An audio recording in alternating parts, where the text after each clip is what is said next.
this kind of started because yesterday, this guy, former chief of staff for Trump, comes out and speaks to the New York Times for some reason. His name is John Kelly, former 4-star general. So he comes out and says that Trump said to him that, quote, Hitler did some good things. And he said that Trump's the definition of a fascist, all that. And Here we go. I'm like, oh, that's weird. This guy just coming out of the woodwork.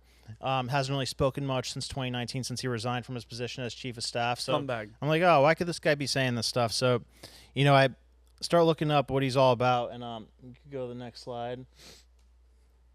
And John Kelly, you say? So you get the barrage of all the articles. Can we show saying, this one? Yeah, what is that? Those are just a stream of articles saying like, former chief of staff of Trump calls him Hitler. Oh, Hitler. Oh, dude, such a stupid the stuff. playbook is so boring, bro.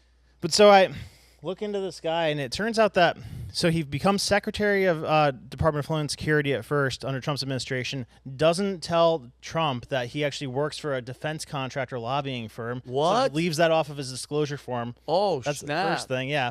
And then, long story short, he doesn't get along well with Trump and resigns. But he starts running this. You go to the next one. The largest company for unaccompanied migrant children in America. What? Yeah. That doesn't.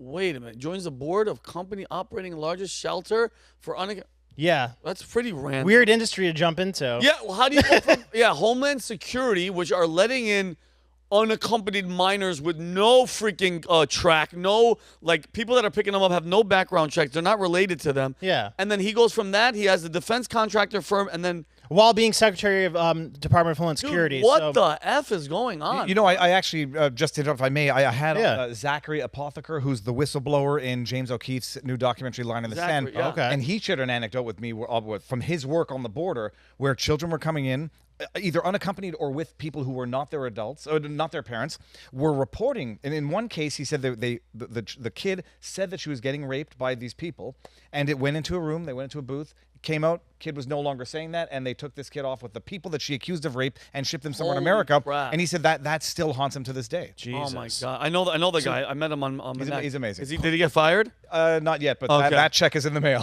Okay.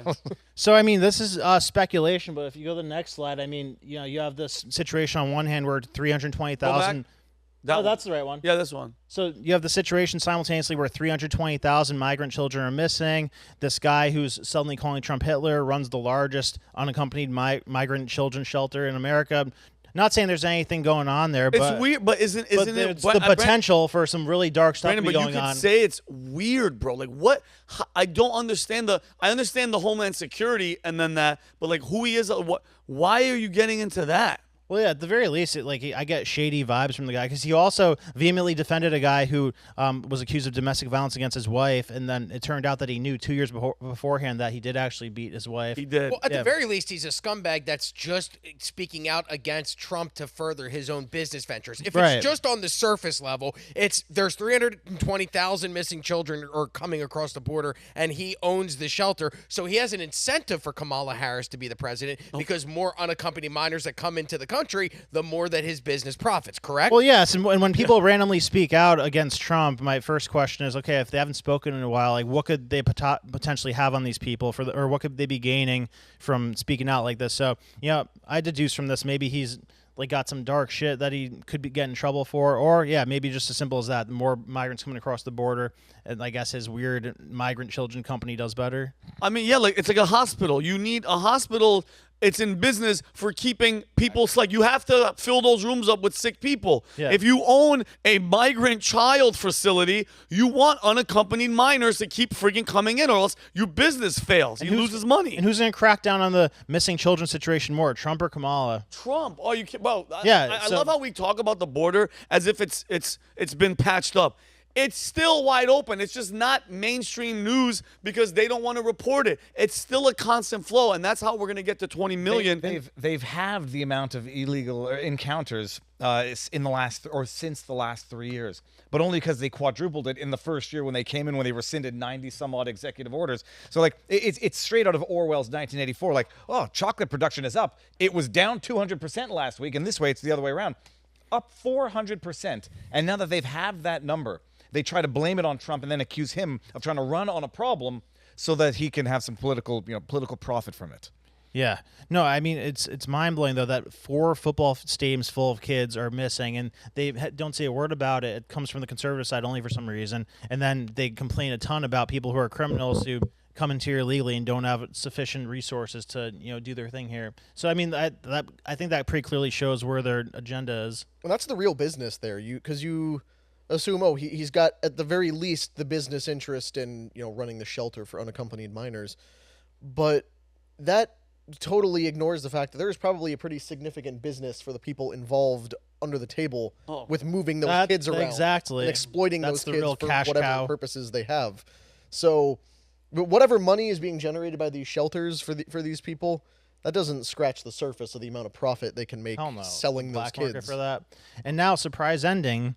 So they're making this whole big thing about Trump reportedly said something about Hitler. Oh, blah blah blah. They're making a big deal of it. All the shows are talking about last night. But it's weird to me how in 2004, September 25th, 2004 to be exact, like 5 weeks before Election Day, documents finally get revealed that prove without a doubt that George Bush's grandfather helped Hitler rise to power financially. Holy shit. Prescott And I'll Bush. read it because they can't see it. But Prescott Bush was neither oh, there you go. You guys can read it now.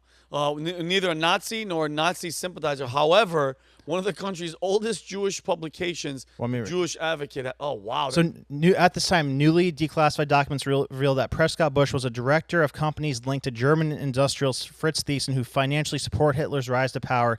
These dealings, which include investments in steel mining companies, continued through 1942 after the U.S. seized its assets under the Trading with the Enemy Act. And so also connects Brown Brothers Harriman, which Bush worked for.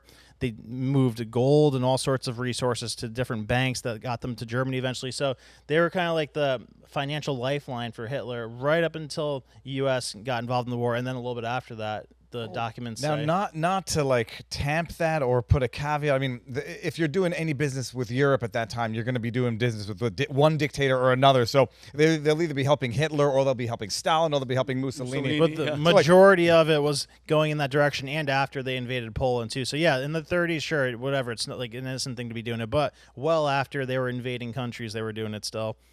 And then even to the point where like the U.S. was in war and they were still doing it, and they had to say like, hey, like we could put you in jail for this. So they pulled the whole Trading with the Enemy Act to seize his assets temporarily. But just weird to me how this didn't become a big thing, and Bush still, won handily. He won the popular vote even, 62 million to 59 million, and won pretty handily against John Kerry. So I mean, it's funny how it's not a Democrat-Republican thing that they're making Trump out to be this Hitler character, but it's a anti-establishment versus establishment thing, because they had no problem with Bush's grandfather, sending a ton of money to Hitler, or Bush's father owing a ton of money to the Saudis, and Bush Jr. being in bed with various other countries. Can you just appreciate that they're now coming out with this new bullshit lie that he said, I need leaders like Hitler had, or what was the exact? Yeah, that's what I'm talking about. His general said that it's another bullshit anonymous source, two people familiar with the private conversation, like the suckers and losers, like the very fine people. It's just like, people don't learn. It works on the same smooth-brained idiot Kamala supporters. And a week out from the election, now he said, I need generals like Hitler had. First of all, from a private conversation to anonymous sources, it's a load of crap. Yeah, just like that. Well, John Kelly was trying to say that. John Kelly, but John, and again, those are the deep state losers. That's the swamp going, hey, all I have to do right now is say I was with him alone, and I said he said this and he loves Hitler. All it is a freaking headline, bro. People talk about, they keep sharing it. Obviously, it's not it didn't blow up because nobody gives a shit, bro. People are tired of that stupid rhetoric. It reminds me of one of the impeachments, which, who was it? Who was that little weasel? Vindman? Colonel Vindman. That guy is just him. He is him and his brother, and he's just sitting there. It's like, so you heard from somebody else who heard a conversation of Trump saying something. It's like, bro, get the F out of my face, bro. Vindman's brother's running for Congress somewhere. I forget what state. The brother whose wife... the brother who's running had a wife, or still has the wife, who came out after the second failed assassination attempt on Trump and made a joke, no ears were harmed. Yeah. And then she's like, oh, MAGA's all triggered, I'm not taking it back. And then I guess her husband said, honey, I'm kind of running for office, take it back. Screw it. Brother, and I hope they don't. Well, it's all these military guys, too. every time one of these course. things comes out. You know, this John Kelly. Then Millie. there was Mark Millie. Milley, that traitorous scumbag who was gonna call China and warn them about military action. 51 intelligence Bolton, officers the 51 who signed intelligence that guys, letter. General Mathis. Once it gets up to generals, though, doesn't it get real sleazy with the military stuff? Like, once Pretty you start much. getting up to those ranks, don't you have to do some weird stuff? Oh, I mean, well, just not only we're sus, but you're in the bro, you're The in swamp. the swamp. You are the establishment. I don't give a damn if they're military and they serve their country. I mean, bro, like the ground level people, like the enlisted guys, like Jeremy and me and Pat. We're on the ground. We love the country, but these people, bro, are still answering to Washington. They make the calls. They use your blood and flesh for their political maneuver. 1000%. Well, you would see Milley get trotted out. Anytime he's out in public now, he's got like enough medals on his chest to stop a bullet. Has Yeah. never actually won a war he was involved Hasn't in. won shit. And then compare that with like old photos of Eisenhower, Yeah. who has like 2. Yeah, he's not Like, showing what, off. What are they getting awards for? What are all these What's the ranks fourth and recognitions admiral for? the health department? Oh, Rachel- well, wait, not Richard even the- Levine. Rachel, by the way, Rick. the most unattractive whatever that person is. November 5th, okay?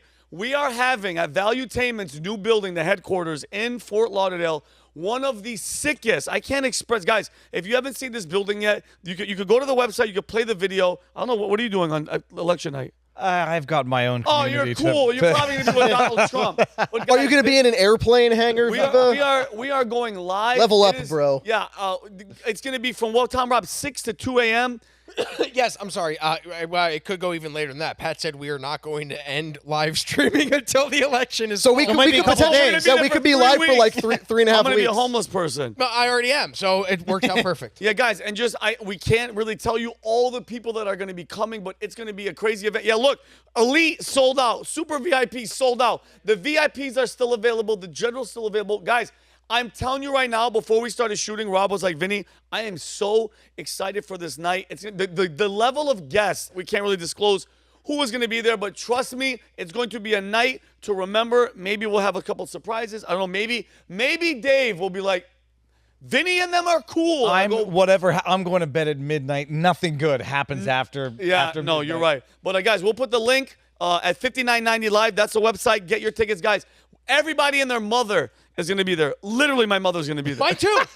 So yeah, this will be awesome.